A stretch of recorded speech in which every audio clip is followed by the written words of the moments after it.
Mga ate, good evening po. Kuya, good evening. Nalulungkot yata kayo ah. Mga kuya at ate, ako dati ganyan din ako sa inyo, katulad nyo rin, no? Na nakaupo dyan, aspirant din. So lahat tayo nagdaan dyan. Kaya lang, sabi ko nga, nung ako nandito na, pinanindigan ko na, kasi sa totoo lang mga kuya at ate, pag mahal natin ang isang organization, hindi lang after ng chartering at induction natin natapos na po yung role natin.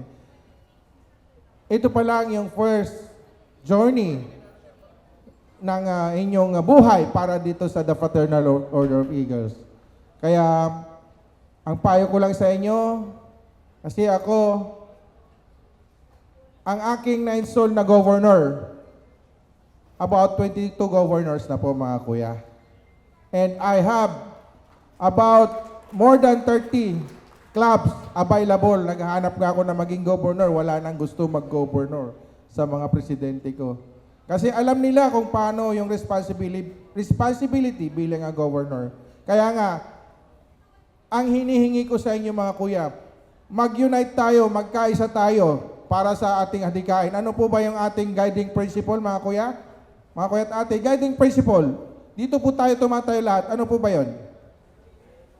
Service through strong brotherhood, mga kuya at ate. Yun po, tandaan nyo po yan. Diyan lang po tayo tumatayo. Kaya,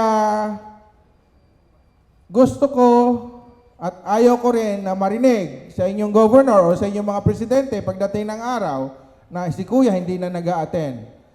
Mga kuya at ate, ang buhay ng club, ang buhay ng governor ay nasa club. Ang buhay naman ng club ay nasa members. Kaya po mga kuya at ate, wag po nating kalimutan na ang mga obligasyon natin.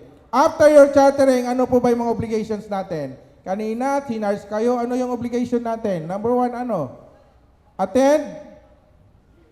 Monthly meeting, ano pa? Obligation?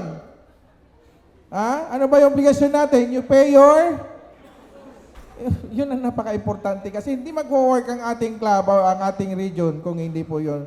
Obligations po natin yan. Now, ano po yung responsibility ng club o region per year? Mayroon po tayo dyan. 3 lang yan. Ano ang number 1?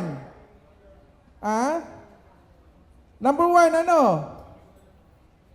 Ang club, mayroon po tayong responsibility within a year. Mayroon po tayong 3 obligasyon. Number 1, ano? Tree planting. Number 2, charity works. Number 3, bloodletting. Mga kuya at ate, tandaan niyo po yan. Ay, once a year lang yan. Pero kung magawa niyo ng mas marami, mas maganda po yan. Tandaan niyo po mga kuya at ate, pag nandito na po tayo sa organization natin ito, yung obligasyon natin, hindi naman yan araw-araw eh.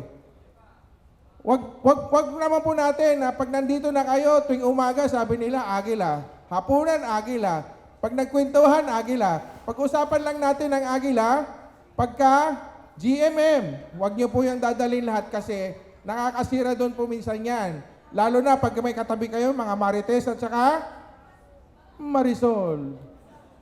Tandaan niyo po yan. Kaya kayo, mga bagong chartered and installed governor and president, mga kuya at ate, tandaan nyo po, wag po natin pababayaan yung ating obligation being a member of this organization. You are lucky. Why? We belong to the most prestigious organization and the most fastest growing organization in our country. Kaya hinihingi ko sa inyo mga kuya at ate, magkaisa lang tayo kung ano yung tinatayuan natin. Service through strong brotherhood. Obligations, yan lang po. Kaya, maraming salamat. Welcome to the Fraternal Order of Eagles, Philippine Eagles. Mabuhay ang Agila! Thank you so much.